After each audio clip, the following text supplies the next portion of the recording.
I'm Lexicana from Luxury Gaming, and I'm here with Sean McIntyre. Okay, and how did we do today? Did pretty good. Got to top 64, made day 2 by the skin of my teeth, and then lost in top 64. Not too bad. Okay, and what colors did we play? We played red and blue. Ooh, okay. We haven't seen that deck today, so let's look at it. Cool. All right, we start off with the standard 4 popsicles. Ooh, okay. Standard. Drawing cards, free things to eat with Hiram. We know the drill, nothing crazy. My build on 2 ice blocks, a little bit less on inkables, and it's a little bit clunky sometimes, so went with 2. Now, did you ever find that you didn't have a 1-drop? There were a couple of games where I did not have a 1-drop, but generally with this deck, that's okay. Okay. Because you're really trying to shoot for your 2 into 4 line, and then once you get to bigger ink, you kind of fit these in with a later turn, so you're usually good with that. Then we played 4 Vision of the Future. Turns out digging 5 cards into your deck and picking the best one's pretty damn good. So I'd play more if I could, but apparently that's illegal. We went with 2 Hideaway. Pretty decent in the mirror, and obviously it's great to out locations. Kind of 50-50 on this one, though. It's been a love-hate relationship. What would you put instead of this? I wouldn't necessarily cut this. I think I need either similar effects, like maybe like a Cusco, or I was thinking of something like a Matala sphere, because in the mirror, good players are starting to play the first time and let you hide away it, and then they'll hold their second time to go Tamato a dime in 1 turn and kill you. So having 2, like I kept holding 2 and then only ever using 1.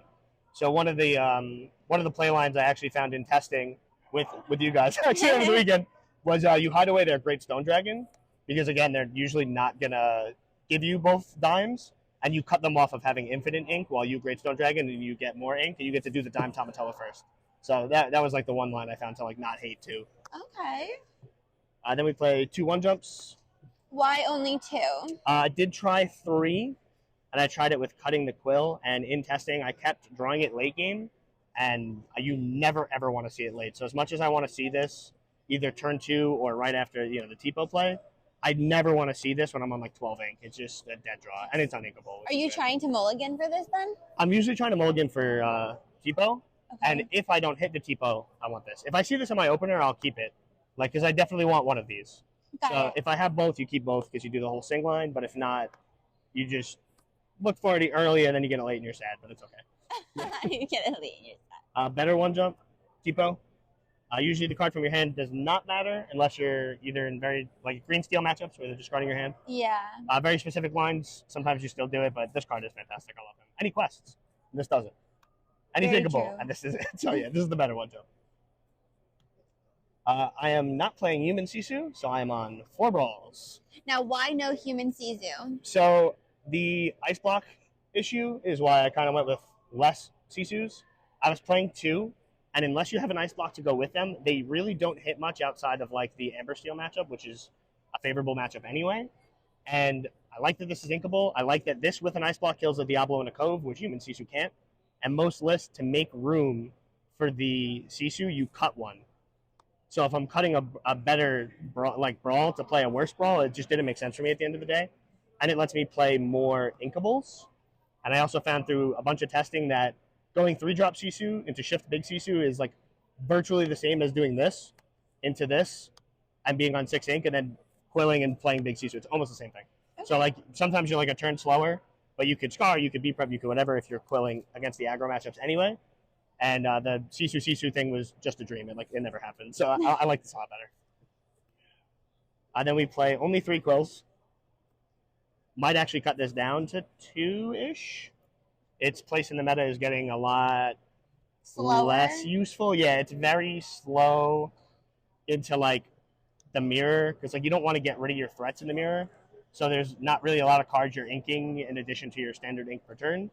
It's really great against red-purple, but like same kind of thing. Like, when am I taking a turn off when they're going like 1-drop Flynn, Cesu Castle? I don't have time to be like, oh sure, quest for 15. I'm at 5 ink. Like it just doesn't. It's kind of a little like off curve a lot, but it's great against Amber Steel. So and it did come up a lot today. I don't hate the card. It's definitely still needed. I just might be able to cut down on it to maybe make room for some more tactics. Now, would you play this turn 3, or are you playing it at a different turn? The only time you play this turn 3 is if you miss your 2, or if your opponent is doing nothing and you could go 3 into like a popsicle. Most of the time, I'm doing this on when I have 4 ink, so I can do this into Brawl against aggro, so I'm on 6. Or if I need this to hit a breakpoint to either like beat prep or Medusa or something like that next turn. So like that might be a time you play it when you're on 3 ink because you go to 5 and then you could go ink Medusa to clear something. But yeah, again, like a lot of matchups now, it's like, oh, you're on green steel. I can't play this because I can't discard my hand for you. Green yellow, same thing. In the mirror, like it's 50-50, but it's still good and it's an item. Wouldn't this technically be good against green steel because you're kind of getting to your bigger creatures sooner than if you were to let them like wait to ramp there? It depends on your hand. So it depends on your hand and it depends on their board state. So like usually, like let's say turn 3, if I miss turn 2 and they have a Ursula, you never want to play this because if I'm ripping a card out of my hand, they're gonna Ursula double sing and rip 2 more with like sudden chill. So when you play green steel, you're always trying to discard the last like 3 to 4 cards in your opponent's hand, and this makes that happen so much faster. Interesting. If you have a Flaversham and you have a really good feeling that they cannot discard the Flaversham and the rest of your hand, you could do this, like play it ink and then Flav and then get your hand with your economy back up. But there was a game, like I actually just played this on 3, didn't use it, and then next turn I played Flav and just ate it and drew 2 cards because I was like, I needed the cards, and he didn't have a Diablo. So yeah, like you don't want to reduce your hand size. Mid to late game, once you've you've turned the corner, wipe their board, and you're like at 6-7 ink and like 6 cards in hand, then you play it and you just start going crazy. Okay. So like it still has its place, but like it's not like it used to be when you play it early and ramp hard. Like you have to really think about when you use this card because it can absolutely lose you the game. Interesting. Thank you. And because of that, we play the 1 Great Stone Dragon. Okay. So this, not always, but a decent amount of the time, winds up being your Quill against discard decks. Okay. Did you find that because you're only playing one of them? Yes. That means your chance of seeing it is a lot less. Yes. Did you find that you always saw it in every single game or not? I didn't see it every single game, but I would also say in about half the games I did see it, it wound up being ink. Even against red, purple, where it was really, really good. I saw it early, and I just had to ink it because I had to make plays. Okay. So I didn't want to, but it was fine, and it wound up not impacting the game at all. Like the extra couple of ink I would have got off of this wouldn't have changed anything. I did try it at 2 before, and every time I saw it early, I would ink it, and then I would just look for the 1 later in the game anyway. So I think like a 1-of is good. Maybe if you cut all of like the Quills, you can go up on this. But this deck isn't really like play a lot of guys early kind of deck, so it's not really doing much in the early game. Then we play the 1 tech and Crossbow. Spicy. Yeah, this is basically my 3rd ice block. Okay. It's a little bit better than ice block once you get to a good ink total because you can -2 anything. It lets you kill Tamatoas in the mirror with Medusa, which is super big because usually you need Dragon for that. Ooh, so I do like that. And you can also crack it to kill 3-drop Cesu, and also they're big dragons. So they dragon your Tamatoa. You kill their dragon, play your Tamatoa, get it back, play it again, go ahead. Are you kind of always searching for this card to try to make sure that you have answers to their board? I wouldn't say that I'm searching for it, but when I see it, I try to keep it. I try not to ink it if possible, because if you don't have it, you just kind of go back to the same thing. You play your dragons, you out their dragons, or you play beat prep. Like you have other answers. This is just such a nice, clean answer when they dragon your like big guy and you just go, yeah, no. So let's just say you have vision. Yes. And you see this in your 5. Are you keeping it? Only if the other 4 are like 1-jumps, T-pos, like stuff that I don't need at all. Because 9 times out of 10, like this isn't the card that's going to win me the mirror unless my hand's already broken and I'm visioning because I'm bored.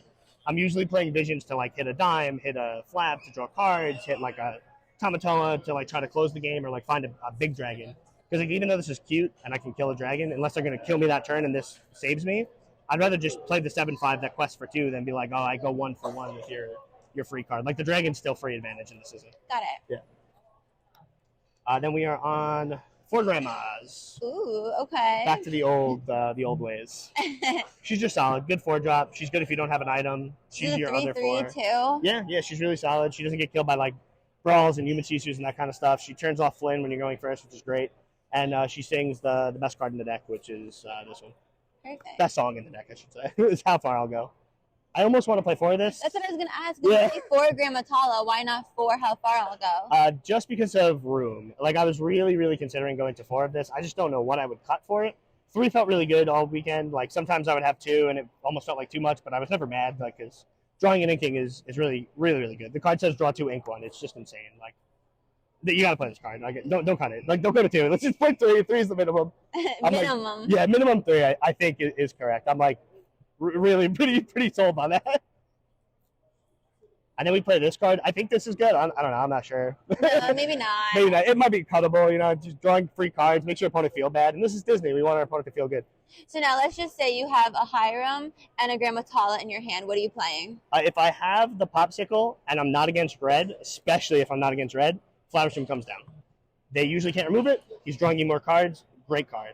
If you're against a red deck, I usually like to lead with Grand Matala because she's more likely to sing this. And she's more likely to get me lore and trade with things. And then when they think they're safe, next turn on 5, you can do this and a popsicle, or like you follow up with more dig. It's kind of important to play like these, like the grandma and the Tipo, to like kind of get your chip damage in. And then this is just your draw engine. So like you want to like put pressure on them so they're not free to do what they want, and then you play this to mess them up. That's the way I found it. Got it. Then we are on 3 Mauis. 3 felt fine. A lot of matchups. I just wound up inking him. He's super important against like Amber Steel and aggro, things like that. You need an answer to their plays on 5, and he's just the best answer. That is inkable, because technically Dragonfire's the best, but it's uninkable. We're not playing it. And he usually 2-for-1s too, so he might actually just be straight up better than Dragonfire, honestly. And he easily outs locations as well as like your he needs a little bit of help, but yeah, he gets there. That's why I like the Grand Matala too, because a lot of times when they leave it alive, they know they can't play their castle because you're going to Maui and Grandma it. But it does kill the hidden cove if you're playing green steel. It does kill the hidden cove. Sometimes you kill the cove and then you follow up a big Cesu next turn. It's pretty game breaking. It's a good card.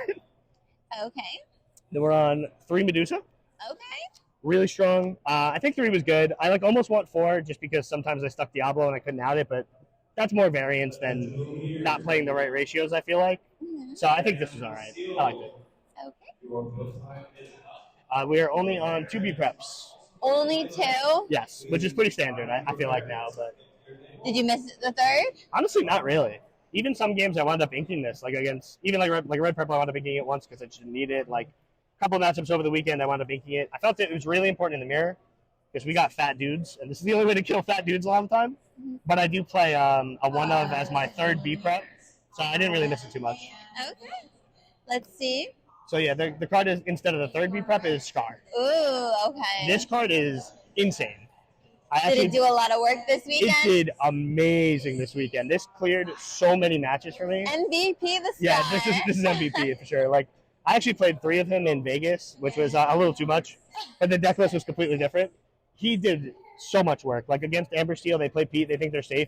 You just kill all their little dudes and you leave like a 3 or 4 damage Scar and you pass.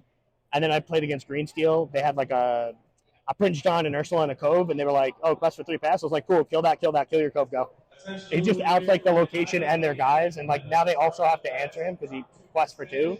Where like this clears the board but then leaves the location.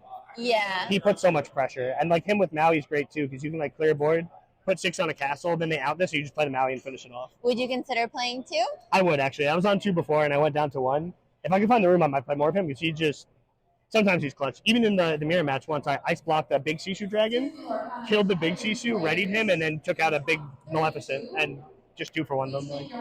So yeah, he was great. I love him. That's an up. Then we went to 2 Lucky Dimes. Pretty standard.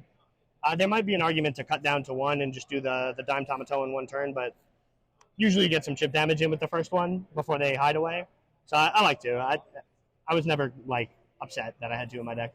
There was actually one game where I bottomed 1 with a Visions, and I kept digging for the second one, and it turned out I 1-jumped it, and then eventually I went all the way back around my deck, and I got this one, and I won.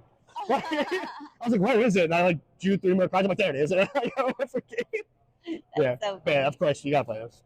Unless you're playing 4 manners, maybe. I got to test that. I'm curious. Who knows?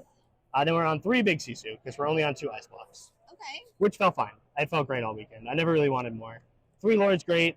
She's a big body. She's sometimes annoying in the mirror. Sometimes they crossbow her, and you're just like, all right. You get 3 off of her on dime. I like her. She's a solid card. Mm-hmm. 4 of the big crab. One of the reasons I play this deck, he's like one of my favorite villains. So I was happy I got to play him in a deck that was good. I'm not even sure I know that movie. Oh, it's Moana. Oh, Moana. He's like the only actual villain in the whole movie. Yeah. I've definitely seen Moana, but maybe I just don't remember the villain. And his song is a banger, so it better be good when it comes to the game. That's all I'm saying. And then the reason I started playing this deck in the first place, 4 Maleficent Dragon. when I started Lorcana, I was like, man, I can't wait. Disney card game, awesome. But internally, I was a little sad because I'm like, I just like playing dragons and like big mythical creatures. Like, what dragons do we get? And then apparently Ravensburger was like, oh, don't worry, fam, we got you. I was like, yeah, you're right. So many dragons. I was like, man, big dragons. It just feels great slamming big dragons all day against like little weenie Amber Steel characters. And you're like, wow, Lawrence, that's crazy. I have a dragon, by the way. You just pass. And a quest for 2. Like, it's great. Any deck that can play this is like amazing. This is like somebody told me the best inkable card in the game, and they're pretty much right. Like as far as stats and everything. Okay, do you have any shout outs you want to do? Yeah, big shout out to my wife, giving me all the support in the world to accomplish this. Big shout out to Luxury Gaming, go to locals all the time. And a huge shout out to literally every single one of my opponents. Locals, here, everybody I've played leading up to this event has, whether they've known it or not, made me better by me either fixing my deck, learning better play lines, seeing where I'm misplaying, seeing their ideas and incorporating all that together.